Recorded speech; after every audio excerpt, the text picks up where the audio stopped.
So DLSS seems like magical tech, and I'm extremely excited for its usage in the Nintendo Switch 2. But there's one thing that worries me about it.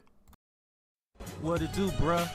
Talk of the town, Nintendo, Doc Trey still holding it down, still make the best games, and you know this, bro. It's the truth. If you don't like it, you can have that seatbelt. Alright, so we are still on the road to 20,000 subscribers by the end of 2025. If you're not subscribed and you have any interest at all in the Nintendo Switch 2 and want to know exactly what to expect out of the Nintendo Switch 2, definitely hit that subscribe button, hit that like button if you like the topic, or even if you didn't like the topic, and make sure you comment on the video and let me know what you think.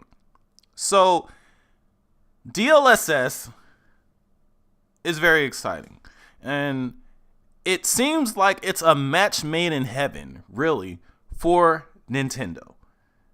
It takes lower resolutions and uses machine learning to upscale these to make these games look like they're way higher native resolution than they really are. And also frees up resources to run these games at much higher frame rates than the system would be able to without it. It's pretty much perfect tech for Nintendo. Like, seems like it was just designed with Nintendo in mind.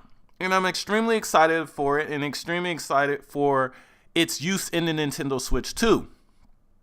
But with all things that seem too good to be true, it may just be that. And there's one thing, only one thing, that really worries me about DLSS on the Switch 2, and that's ghosting. So, because DLSS is yet another taxing post-processing effect,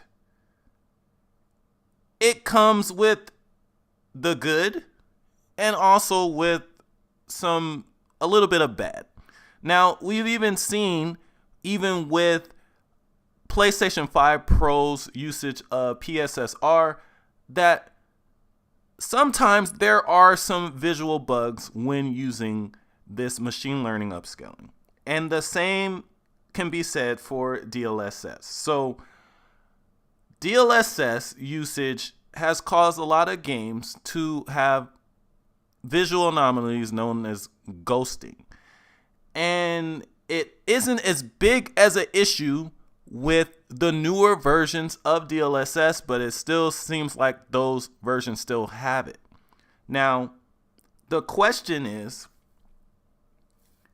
will Nintendo's version of DLSS be based on these older versions or the newer versions or a custom version?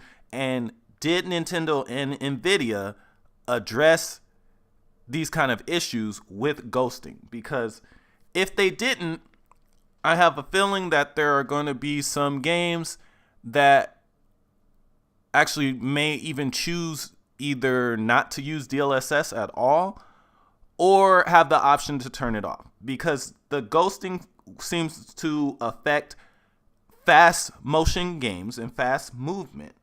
So that also could explain why when we saw the little short footage of Mario Kart 9 during the Switch 2 presentation, there was no DLSS present.